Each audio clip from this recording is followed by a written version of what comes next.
ये सभी डेली प्रयोग होने वाले शब्द, इन सभी में छुपा है अंग्रेजी बोलने का राज।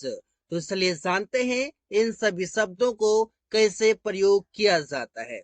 सबसे पहले मेरे पास है व्हाट इफ, और इसका मतलब होता है क्या हो अगर। क्या हो अगर जब भी हम बोलते हैं उस समय हम प्रयोग करेंगे व्हाट इफ। जैसे क्या हो अगर मैं उससे बात न करूं, तो सेंटेंस बनेगा what if I don't talk to him. What if I don't talk to him, क्या हो अगर मैं उससे बात न करूं। क्या हो अगर रवि यहाँ नहीं आए। What if Ravi doesn't come here. What if Ravi doesn't come here, क्या हो अगर रवि यहाँ नहीं आए। क्या हो अगर रमेश यहाँ अंग्रेजी में बात करे। What if Ramesh talks in English here. क्या हो अगर तुम लोग उसका मदद करो। What if you help him. तो ऐसे सेंटेंसेस हम कई सारे बना सकते हैं जहां पर प्रयोग करेंगे व्हाट इफ। एज का मतलब होगा जैसा कि। जैसे हम बोलते हैं जैसा कि आप जानते हैं, एज यू नो, या फिर जैसा आप जानते हैं एज यू नो। कि हम नहीं भी लगाते हैं तो भी चलेगा, जैसा आप जानते हैं एज यू नो। जैसा कि हम लोग वहां गए थे, as we went there. As we went there, जैसा कि हम लोग वहां गए थे। जैसा कि वे लोग बोल रहे थे, as they were speaking. As they were speaking, जैसा कि वे लोग बोल रहे थे। जैसा कि अमन खाना पका रहा है, as Aman is cooking food. तो ऐसे हम सेंटेंसेस बना सकते हैं एज की मदद से। अदरवाइज, अदरवाइज का मतलब होगा अन्यथा, वरना, या फिर नहीं तो। तीनों सेंस के लिए हम प्रयोग करते हैं अदरवाइज को। जैसे मेहनत करो नहीं तो फेल हो जाओगे। नहीं तो, नहीं तो के लिए हम प्रयोग करेंगे otherwise. Work hard otherwise you will get fail. अंग्रेजी सीखो वरना जॉब नहीं मिलेगा। Learn English otherwise you will not get a job. अंग्रेजी सीखो अन्यथा जॉब नहीं मिलेगा। Learn English otherwise you will not get a job. तो ऐसे सेंटेंसेस हम आसानी से बना सकते हैं। इन बिटवीन, इन बिटवीन का मतलब होगा इसी बीच। अब इसे हम कब प्रयोग करते हैं, किस सेंस में करते हैं, वो समझते हैं। मैं सो रहा था, इसी बीच तुमने मुझे कॉल किया। I was sleeping in between you called me. In between, इसी बीच, यू कॉल्ड मी, तुमने मुझे कॉल किया। रमेश खाना खा रहा था, इसी बीच मैं वहां गया। Ramesh was eating food in between I went there. In between, इसी बीच, I went there, मैं वहां गया। तुम लोग किताब पढ़ रहे थे, इसी बीच वो झगड़ा करने लगा। You were reading the book in between he began to fight. He began to fight, वो झगड़ा करने लगा। अगला है all of the sudden. All of the sudden का मतलब होता है अचानक से।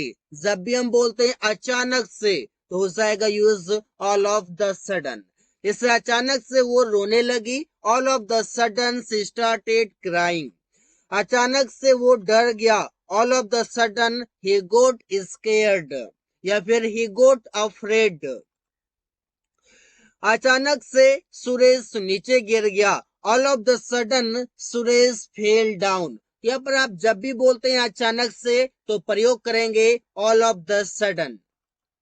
अचानक से पुलिस आ गई। All of the sudden police केम। तो यहाँ पर आप देख पा रहे हैं कि ऑल ऑफ द सडन का प्रयोग कर रहे हैं अचानक से, और इस प्रकार के सेंस के लिए आप आसानी से यूज कर सकते हैं। लाइक वाइज, लाइक वाइज का मतलब होगा बिल्कुल ऐसे ही, मतलब कि सेम टू सेम। जैसे आप बोलते बिल्कुल ऐसे ही, तो सेंटेंस बनेगा बिल्कुल ऐसे ही मेरे पास एक पेन है। I have likewise pen. बिल्कुल ऐसे ही उसे एक घड़ी है। He has likewise watch. बिल्कुल ऐसे ही तुम्हें एक बैग है। You have likewise bag. You have likewise bag. बिल्कुल ऐसे ही तुम्हें एक बैग है। तो सेंटेंसेस हम ऐसे ही बना सकते हैं। लाइकवाइज मतलब बिल्कुल ऐसे ही। इवन, इवन का मतलब होगा तक या भी। ये दोनों सेंस के लिए प्रयोग करेंगे, तक के लिए भी और भी के लिए भी। जैसे कि मैंने भी उससे बात नहीं किया, यहाँ पर भी प्रयोग हुआ है और इसे हम यूज करेंगे इवन। मतलब even I didn't talk to him, मैंने भी उससे बात नहीं किया।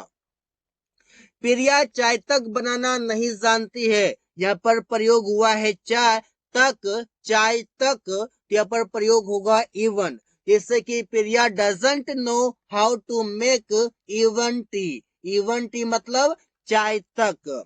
तुम लोग भी वहां जा रहे हो, even you are going there, तुम लोग भी, इवन यू, ऐसे होगा प्रयोग। सुरेश हिंदी तक नहीं बोल सकता है, Suresh can not speak even Hindi, even Hindi मतलब हिंदी तक। तो ऐसा आपको प्रयोग करना है। जब भी आप प्लेस के साथ तक का यूज करते हैं तो आप यूज करते हैं अप टू, और जब आप किसी भी टाइम के साथ यूज करते हैं तक तो आप यूज करते हैं टिल। और ये प्लेस और टाइम को छोड़कर अगर तक आ जाए तो वहां पर प्रयोग करेंगे इवन। इस बातों को ध्यान रखना है। एट लिस्ट का मतलब होगा कम से कम। जब भी आप बोलते हैं कम से कम मुझसे बात कर लो, कम से कम खाना खा लो, कम से कम कुछ पढ़ लो, तो आप यूज करते हैं एट लिस्ट। जैसे कम से कम मुझसे बात कर लो, at least talk to him, at least talk to him, कम से कम मुझसे बात कर लो। कम से कम अंग्रेजी बोलने की कोशिश करो, एट लिस्ट try to speak English, at least try to speak English, कम से कम अंग्रेजी बोलने की कोशिश करो।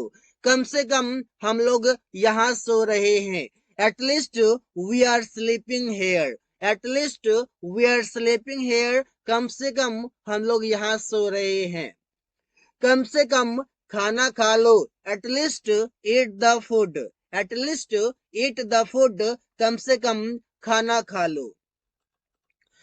फर्दर, फर्दर का मतलब होता है आगे का, इन फ्यूचर। जैसे कि मेरे पास आगे का सूचना नहीं है, I don't have further information, further information मतलब आगे का सूचना। क्या तुम लोगों को आगे का रास्ता पता है, do you know further way, do you know, क्या आप तुम लोगों को, क्या तुम लोग जानते हो, जैसे बोला डू यू नो, क्या तुम लोग जानते हो, फर्दर वे आगे का रास्ता। मैं आगे का रास्ता ढूंढ रहा हूँ, I am looking for further way, I am looking for, मैं ढूंढ रहा हूँ, फर्दर वे आगे का रास्ता। रवि आगे का नहीं जानता है, रवि आगे का नहीं जानता है, Ravi doesn't know further, Ravi doesn't know further, Ravi आगे का नहीं जानता है। जब भी प्रयोग करते हैं आगे का तो प्रयोग करेंगे फर्दर। एज इफ, इसका मतलब होगा मानो या ऐसा लगा जैसे, ऐसा बोलता है ऐसा लगा जैसे। एग्जाम्पल से आप समझ पाएंगे। अमन अंग्रेजी बोल रहा था मानो कि वो अंग्रेज हो, अमन अंग्रेजी बोल रहा था ऐसा लगा जैसे वो अंग्रेज हो। यहाँ पर आप देख पा रहे दोनों सेंस यहाँ पर मेरा काम कर रहा है।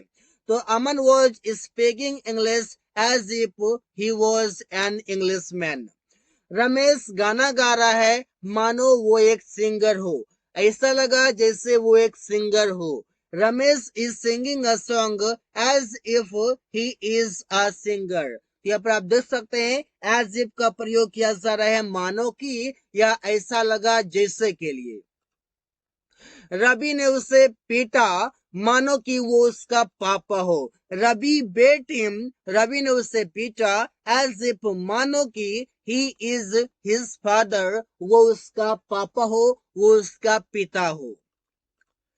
दो का मतलब होगा हालांकि, और ये आपका एक कंजंक्शन की तरह सेंटेंस में काम करता है।